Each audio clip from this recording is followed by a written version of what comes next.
할렐루야. 우리 대림절 첫 번째 주일, 주님의 자비와 은혜와 평강이 우리 모두에게 임하기를 간절히 원합니다. 오늘 교회력의 첫 주간인, 첫 주일인 대림절을 맞이했습니다. 대림절은요, 기다릴 대, 임할 임, 마디, 절로 형성된 단어로서 말 그대로 우리 가운데에 임하실 주님을 기다리는 절기입니다. 특별히 교회력으로 한 해의 시작이 되는 오늘 이 대림절로부터 이 한 해가 시작됩니다. 대림절은 자꾸만 밖으로 향하는 우리의 마음과 시선을 다시 오시는 그 주님께 바쳐야 하는 시간입니다. 그런데 여러분, 우리가 이 시간 속에 자꾸만 주님을 향해서 마음과 시선을 모아야만 하는데 우리의 시선은 어디를 향하고 있습니까? 또한 여러분들은 무엇을 기다리고 있으십니까? 우리 지난 월요일부터 락다운이 시작되었습니다. 지난 한 주간 누가 가장 우울했을까요? 여기 저요 막 이러시는 분들 안 계시겠죠? 네. 제가 곰곰이 좀 생각해 봤는데 지난 한 주간 가장 우울했던 사람은 아마 상점을 운영하는 상인들이 아니었을까라는 그런 생각을 해봤습니다. 왜냐하면 지난주가 바로 1년 중에 가장 세일을 많이 한다라고 하는 블랙 프라이데이가 있는 주간이기 때문입니다. 오프라인 상점을 운영하는 사람들에게는요, 매출에 큰 영향을 미쳤을 거예요. 그러나 다행인지 불행인지 무언가를 구입해야 하는 분위기는 오프라인이 아니라 고스란히 온라인으로 향하게 되었습니다. 세일을 한다라는 그 메일과 안개보트는 참 끊임없이 우리의 메일함을 울리곤 했습니다. 자꾸만 광고지가 몰려오고 사람들의 소비 심리를 부추기는 그런 일들이 일어났습니다.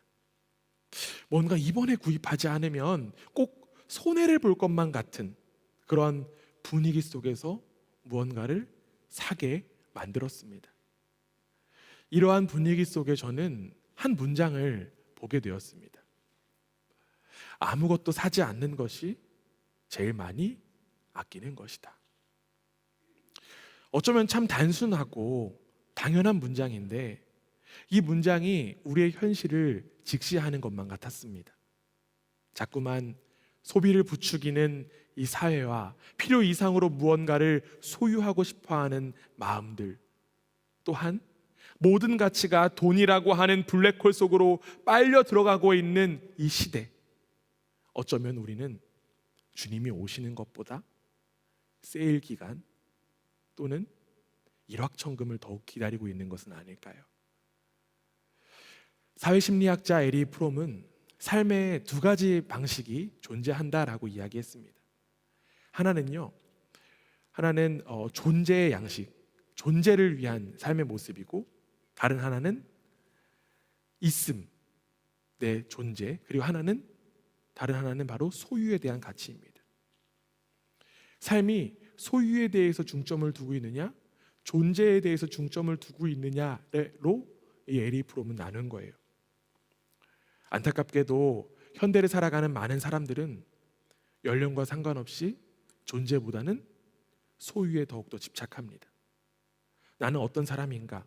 나는 어떤 사람이 될 것인가? 라고 하고 묻기보다는 소유를 통해 자기 자신의 가치를 입증하려고만 합니다. 이 블랙 프라이데이 같은 문화를 양산하는 소비사회는 지칠 줄 모르고 새로운 욕망을 만들어내기 때문에 일단 그 과정에 발을 들여놓은 사람은 마음의 평안을 누릴 수가 없습니다. 그리고 사람들의 마음은 자꾸만 갖지 못한 것 때문에 헛헛해져만 갑니다. 대림절 이 아침 우리는 이제 잠에서 깨어나야만 합니다. 우리 옆에 분들 바라보면서 이렇게 한번 인사하기 원합니다. 머리를 드십시오. 네. 갑자기 뜬금없이 쳐다보고 머리를 들라고 하니. 네. 이어서 이렇게 한번 인사하겠습니다. 이제는 잠에서 깨어나야 합니다. 네, 감사합니다. 이제는 잠에서 깨어나서 우리 설교 끝날 때까지 깨어있는 우리 모두 되기 원합니다. 오늘 우리가 함께 읽은 성경 본문에서도요, 예수님은 제자들에게 일어나야 한다라고 하는 말씀을 하셨습니다. 오늘 본문 28절 말씀인데요, 우리 한 목소리로 함께 읽어보겠습니다. 함께 읽습니다. 시작. 이런 일이 되기를 시작하거든 일어나 머리를 들라 너희 속량이 가까웠느니라 하시더라. 아멘. 예수님은 왜 제자들에게 머리를 들라라고 말씀하셨을까요? 제자들이 혹시 누구처럼 졸고 있던 것은 아닐까요? 오늘 우리가 전부 읽지는 않았지만 누가복음 21장에서 예수님은 징조에 대한 이야기를 하고 계세요. 제자들은 예수님께 이러한 질문을 했습니다. 오늘 읽지 않았지만 누가복음 21장 7절에 이런 말씀 되어 있어요. 그들이 물어 이르되 선생님이여 그러면 어느 때에 이런 일이 있겠사오며 이런 일이 일어나려 할 때에 무슨 징조가 있사오리이까? 일이 일어나는 그때에 무슨 징조가 있냐라고 하는 질문입니다. 도대체 무슨 일이 일어나길래 제자들은 그 징조를 예수님께 물어보았던 것일까요? 도대체 그 일은 무엇일까요? 복음서를 열심히 읽으신 분들이라고 하면 제자들이 관심 갖는 그 일에 대해서 너무나도 잘 아실 거라고 여겨집니다. 여기 복음서 열심히 읽으신 분들 많으시잖아요, 그렇죠? 네, 여러분 제자들의 관심이 어디를 향했을까요?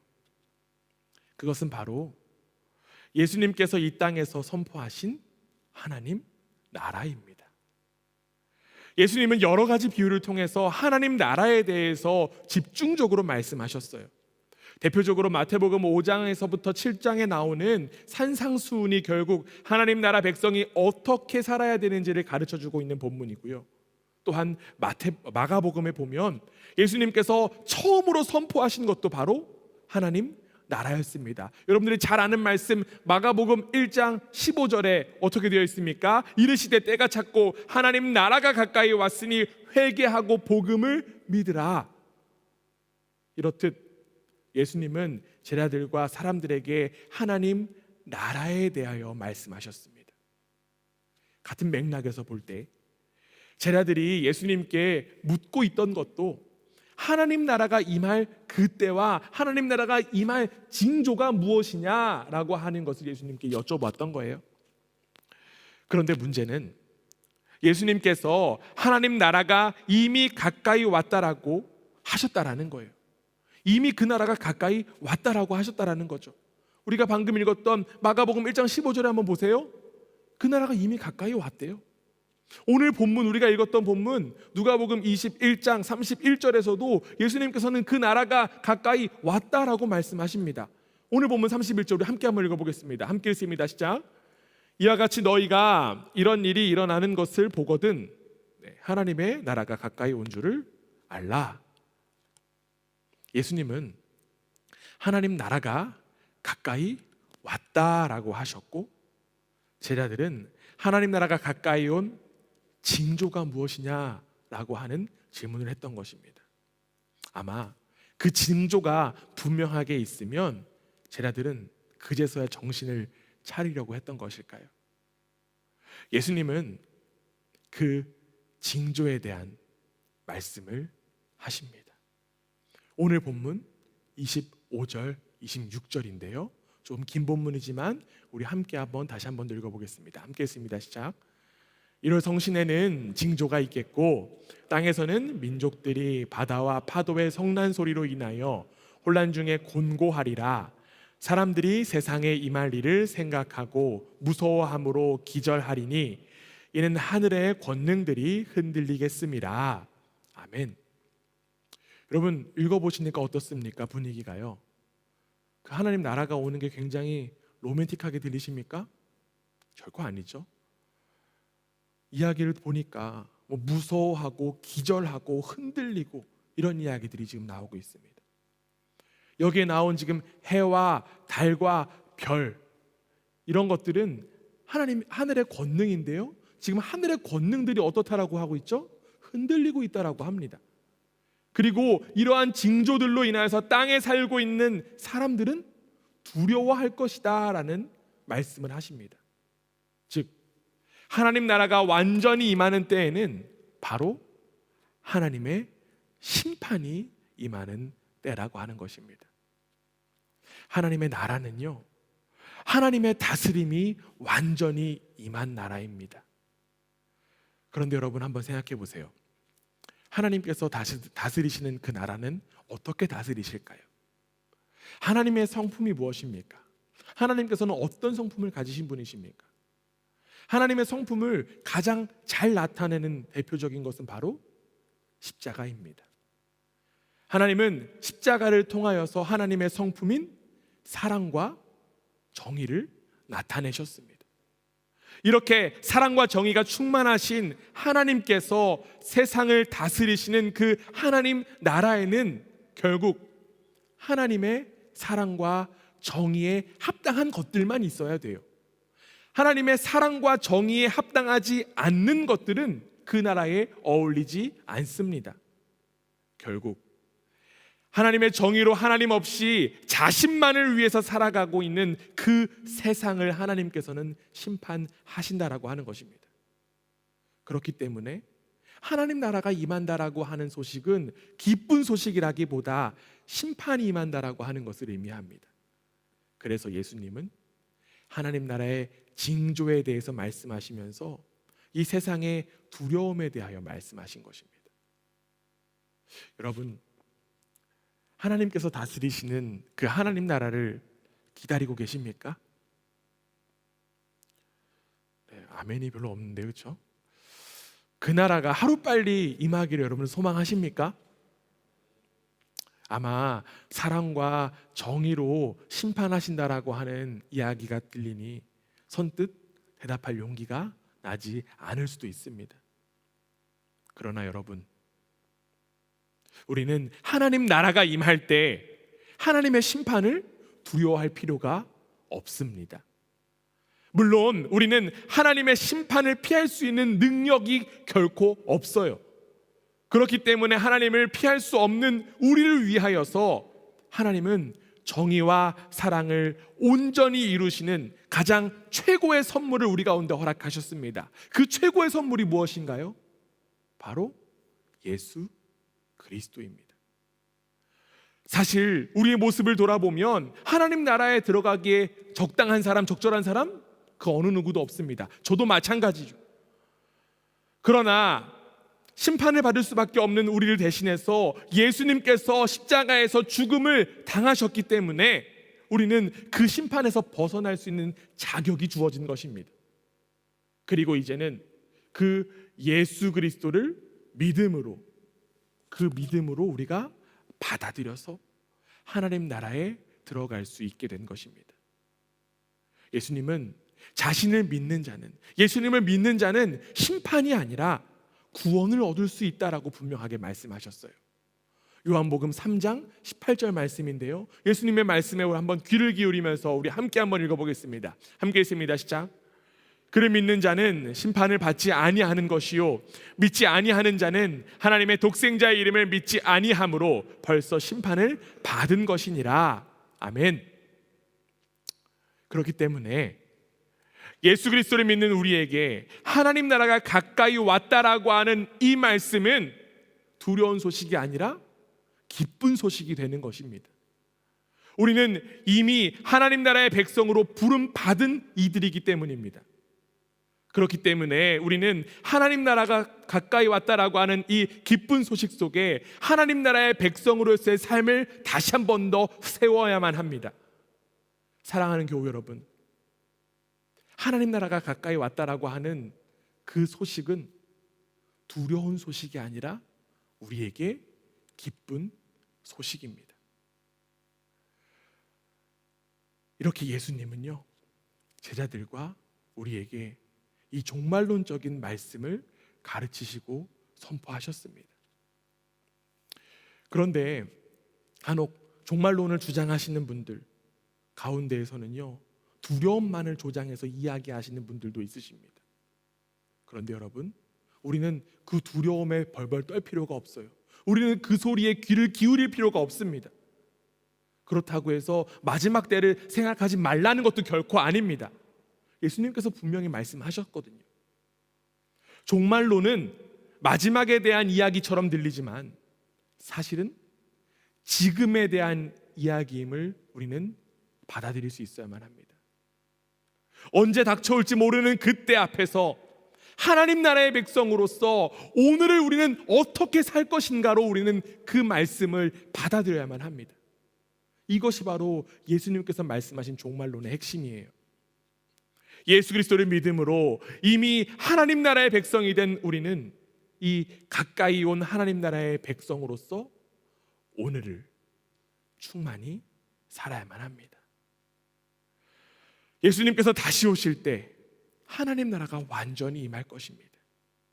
우리는 비록 이 땅 가운데 살고 있지만 하나님의 통치 속에 사는 이들이기 때문에 주님의 다시 오심을 바로 지금 여기에서 기대하고 기다리며 살아야만 합니다. 자격 없는 우리가 이미 하나님 나라의 백성이 되었다라는 사실이 우리에게 가장 큰 축복입니다. 하나님 나라 백성이라고 하는 축복을 누리며 주님의 오심을 간절히 기다리는 우리 모두가 되기를 주님의 이름으로 간절히 원합니다. 이 세상에서 무엇을 기다려야 할지가 불분명했던 우리에게 이제는 그 기다림에 대한 목표가 분명해졌습니다. 가까이 온 하나님 나라의 백성답게 우리는 다시 오실 주님을 기다리며 그 축복을 누리기만 하면 됩니다. 그러나 안타까운 것은요, 그 축복을 누리지 못하는 사람들이 너무나도 많다는 것입니다. 단순히 교회만 나온다라고 해서 그 축복을 누리는 것 결코 아닙니다. 우리는 하나님 나라의 백성으로답게, 하나님 나라의 백성답게 삶으로 그 축복을 누릴 수 있어야만 합니다. 예수님은 제자들에게 그 백성의 신분에 걸맞는 삶이 무엇인지에 관하여 말씀을 계속적으로 이어가십니다. 가까이 다가온 그 하나님 나라를 기다리는 우리가 누려야 될, 살아야 될 모습은 어떤 모습일까요? 첫째로 그 모습은 미혹되지 않는 삶입니다. 우리 함께 따라하면서 자신에게 한번 선포하면서 따라하기 원합니다. 미혹되지 않는 삶을 삽시다. 네, 자신에게 선포하는 거예요. 옆에 사람들 보지 마시고 다시 한 번 더. 미혹되지 않는 삶을 삽시다. 우리 오늘 본문 34절인데요. 다시 한 번 더 함께 읽어보겠습니다. 함께 했습니다. 시작. 너희는 스스로 조심하라. 그렇지 않으면 방탕함과 술 취함과 생활의 염려로 마음이 둔하여지고 뜻밖의 그날이 덫과 같이 너희에게 임하리라. 아멘.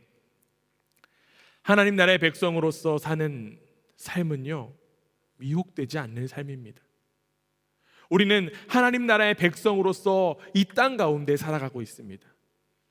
그렇기 때문에 우리는 하나님 나라의 가치로 살아가지만 이 땅의 가치가 있기 때문에 우리의 가치가 충돌하는 거예요. 그렇기 때문에 우리는 굉장히 혼란스러움 속에 살아가고 있습니다.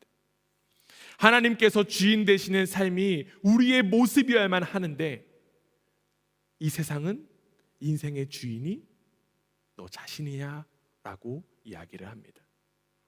그리고 그 주장 속에서 더욱 자신이 주인 되기 위하여서 돈과 쾌락과 명예를 가져야 한다라고 주장합니다.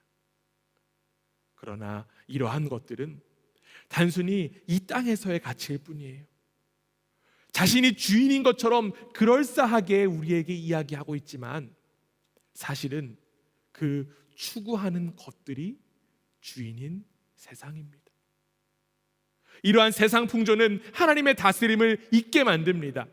그리고 자꾸만 우리의 삶을 구속해버리고 우리를 실패와 절망으로 이끌고만 갑니다. 그러나 여러분, 우리는 깨어날 수 있어야만 합니다. 예수님께서는 이렇게 말씀하셨어요. 너희는 스스로 조심하라. 우리는 그 예수님의 소리에 순종할 수 있어야만 합니다.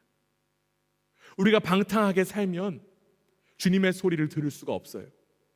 우리가 술에 취해 있으면 주님의 깨우심에 반응할 수가 없습니다.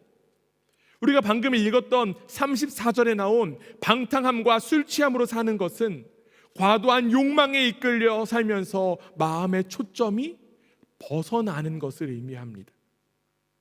과음한 사람이 목표 지점을 제대로 보지 못하고 그곳을 향해서 똑바로 걸어가지 못하는 것처럼 절제되지 않은 욕망을 따라 살게 되면 분별력과 판단력을 잃게 돼요. 잃어버린 그 분별력과 판단력은 하나님 나라를 바라보지 못하게 되는 원인이 됩니다.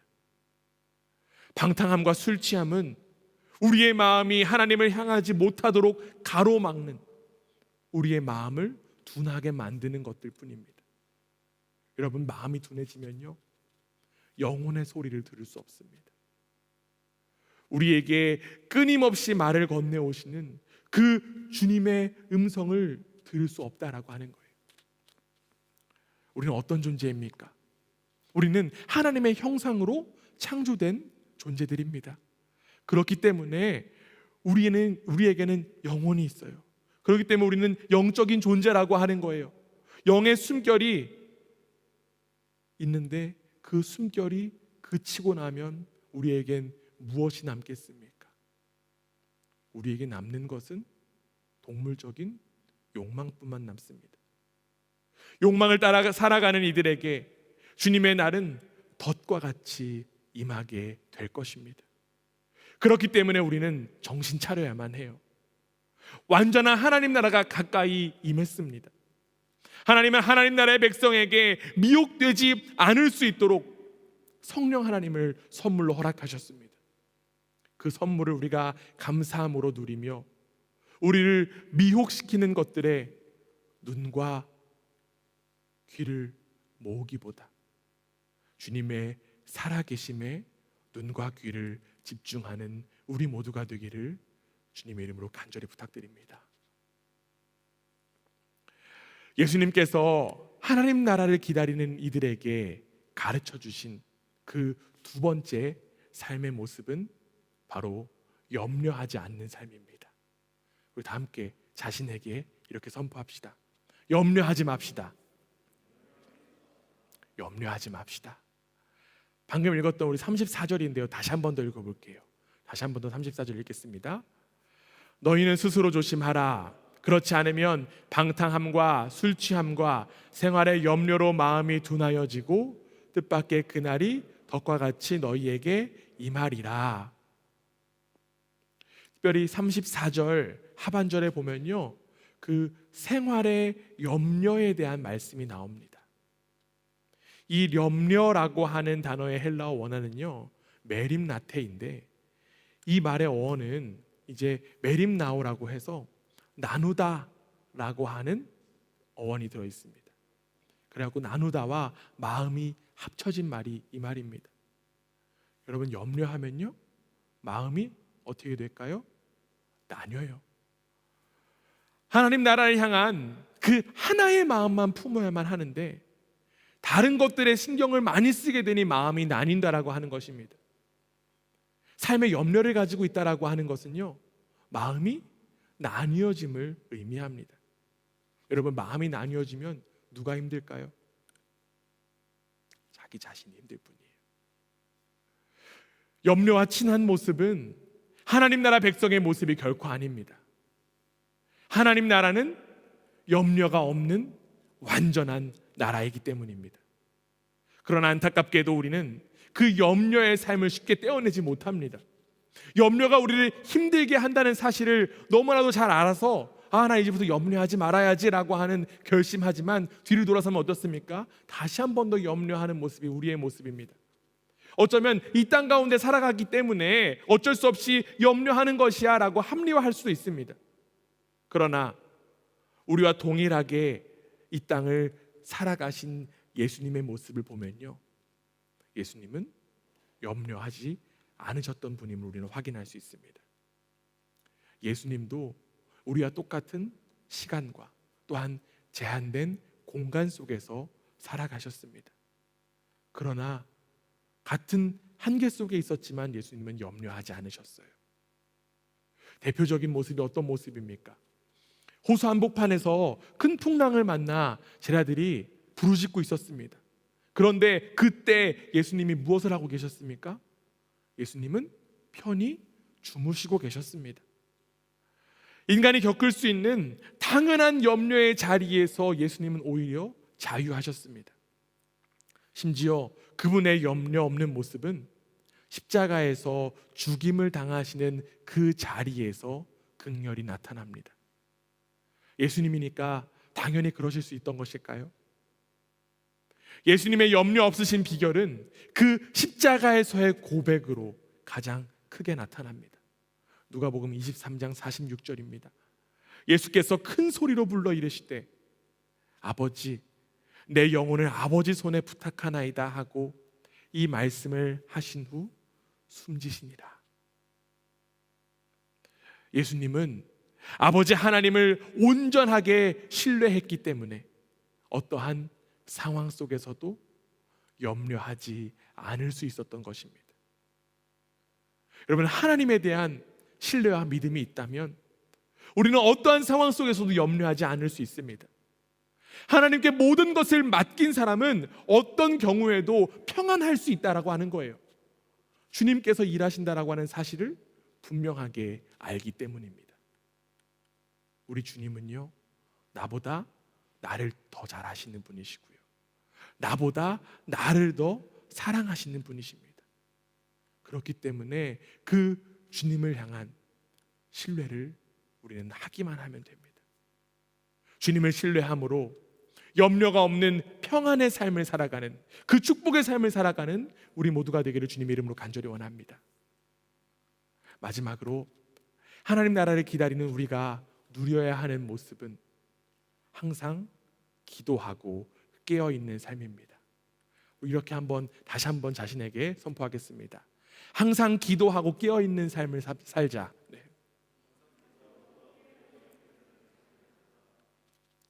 오늘 보면 36절에 이렇게 되어 있습니다. 우리 함께 한번 읽어봅니다. 시작. 이러므로 너희는 장차올 이 모든 일을 능히 피하고 인자 앞에 서도록 항상 기도하며 깨어있으라 하시니라. 아멘. 하나님 나라 백성에게는 기도라고 하는 축복이 허락되었습니다. 특별히 여기서 굉장히 중요한 것은요, 항상이라고 하는 거예요. 우리는 기도한다라고 하지만 특별히 어려운 일이 있을 때 또한 특정한 시간에만 기도하곤 합니다. 그러나 우리는 항상 기도할 수 있어야만 합니다. 우리는 기도라고 하는 이 특권을 사용할 수 있어야만 합니다. 기도는 하나님과의 대화예요. 하나님과 대화하지 않고서는 하나님의 통치 속에 산다라고 이야기할 수 없습니다. 우리는 매사에 항상 하나님의 인도와 하나님의 지도를 반드시 구해야만 합니다. 우리는 일상에서 기도를 통하여서 하나님의 공간을 만들 수 있어야만 합니다. 그리고 그 기도는 우리의 영혼을 깨웁니다. 기도는 하나님과 만날 수 있는 길이에요. 다시 오실 주님을 기다리는 이들이 주님과 소통하는 것 너무나도 당연한 모습입니다. 그런데 너무나도 안타깝게도 바쁘다는 이유를 대면서 기도하지 않는 이들이 너무나도 많다는 것입니다. 하나님과 소통할 수 있는 축복이 우리 가운데 허락되었는데 그것을 누리지 못하는 것은요, 너무나도 어리석은 일일 뿐입니다. 죄인이었던 우리는 하나님과 원래 소통할 수 없는 관계였어요. 그러나 예수 그리스도께서 우리를 대신하여 죽으셨기 때문에 우리는 감히 주님과 교제할 수 있게 된 것입니다.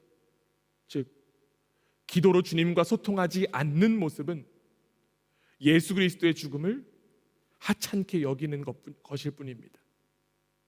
예수 그리스도의 죽음의 가치를 아는 이들은, 그로 인해 하나님 나라의 백성이 된 이들은 기도할 수밖에 없습니다. 하나님 나라의 백성으로 혼란스러운 이 땅을 살아가기 위해서 우리는 반드시 기도해야만 합니다. 기도하며 하나님과 대화를 나눌 때 우리는 깨어날 수 있습니다. 여러분, 기도 그렇게 어려운 일 아니에요. 살아계신 하나님께 우리의 마음을 여십시오. 우리의 입술을 여십시오. 여러분의 열린 그 공간에 하나님의 살아계심이 채워져서 여러분의 삶을 온전히 세워줄 줄 믿습니다. 특별히 이 대림절 기간 동안 기도라고 하는 축복을 더 많이 누리는 우리 모두 되기 원합니다. 이 기도를 위해서 일정한 시간을 구별하기 원합니다. 아직 습관이 되지 않아서 기도하지 못하겠다라고 하면 여러분, 우리 이 대림절 기간 동안 이렇게 한번 도전해 봅시다. 저녁 9시마다 우리 알람을 맞춰놓고 함께 기도하는 시간을 가져봅시다. 알람 맞춰놓으면 어떻게 해야 될까요? 1번 핸드폰을 꺼내고요, 2번 알람을 누르고, 3번 저녁 9시에 알람을 맞춰놓는다. 지금 하세요. 지금. 기도를 위한 시간과 공간의 골방을 만들어 놓고 하나님께 어떠한 말이라도 해도 좋습니다.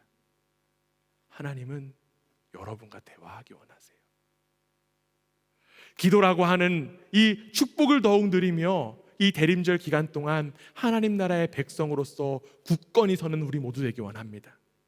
매일 살아계신 하나님을 경험하며 방탕함과 무절제함과 염려보다 온전히 기도로 깨어서 평안의 삶을 살아가는 우리 모두 되기 원합니다.